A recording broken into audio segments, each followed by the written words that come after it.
Assalamualaikum warahmatullahi wabarakatuh. Salam sejahtera untuk kita semua.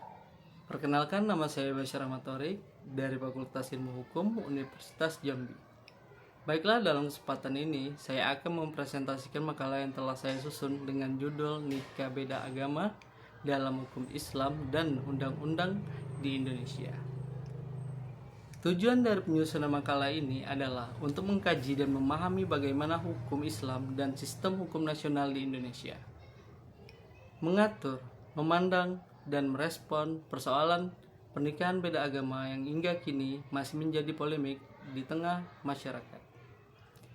Pernikahan beda agama merupakan isu yang sensitif dan sangat kompleks di Indonesia. Sebagai negara yang majemuk dan mayoritas penduduknya beragamakan Islam, persoalan ini tidak hanya menjadi masalah hukum, tetapi juga menjadi perdebatan sosial dan keagamaan. Dalam Islam, secara umum pernikahan antara seorang muslimah dengan pria non-muslim itu tidak diperbolehkan. Sementara itu, pria muslim dibolehkan menikah dengan wanita ahli kitab dalam kondisi tertentu, meskipun banyak ulama menyarankan untuk menghindarinya. Dalil-dalil yang melandasi larangan ini antara lain tercantum dalam surat Al-Baqarah ayat 221 dan surat Al-Mumtahanah ayat 2, serta diperkuat dengan fatwa Majelis Ulama Indonesia tahun 2005 yang mengharamkan seluruh bentuk pernikahan beda agama.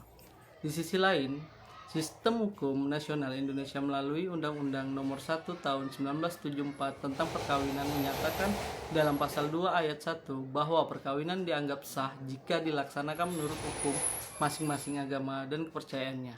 Artinya, negara menyerahkan keabsahan perkawinan pada aturan agama yang dianut oleh pasangan tersebut. Konsekuensinya, jika agama tidak memperbolehkan pernikahan beda agama, maka negara tidak dapat mengesahkan meskipun tidak terdapat larangan eksplisit dalam undang-undang. Tidak adanya mekanisme pencatatan resmi bagi pernikahan lintas agama membuat banyak pasangan mengalami kebingungan hukum. Bahkan ada yang mencoba mencari celah hukum melakukan pernikahan sipil atau permohonan pengadilan, namun langkah ini pun masih menimbulkan kontroversi. Implikasi hukum dari nikah beda agama sangatlah luas, tidak hanya soal pencatatan nikah tetapi juga menyangkut status hukum anak, hak waris, hingga pengakuan sosial dalam masyarakat. Secara sosial, pernikahan beda agama seringkali menghadapi penolakan dari keluarga maupun lingkungan sekitar.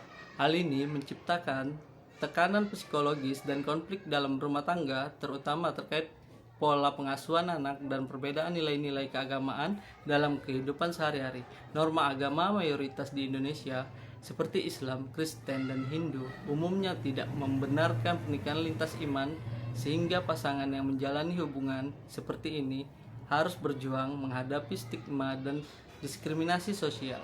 Berdasarkan pembahasan tersebut, dapat disimpulkan bahwa nikah beda agama masih menjadi permasalahan hukum dan sosial yang belum tuntas di Indonesia.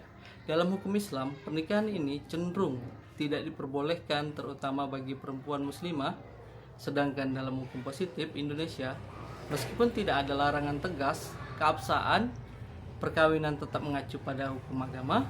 Untuk tidak diperlukan pendekatan hukum yang lebih inklusif dan dialog lintas iman agar kebijakan yang dibuat bisa merespon realitas sosial masyarakat yang semakin plural. Pemerintah juga diharapkan menyusun regulasi yang lebih jelas dan memberikan kepastian hukum bagi semua warga negara, tanpa mengesampingkan nilai-nilai agama yang menjadi dasar moral bangsa. Demikianlah presentasi makalah ini saya sampaikan. Semoga materi yang telah dijelaskan dapat memberikan pemahaman yang lebih luas tentang persoalan nikah beda agama dari perspektif hukum Islam dan sistem hukum Indonesia. Terima kasih atas perhatiannya. Wassalamualaikum warahmatullahi wabarakatuh.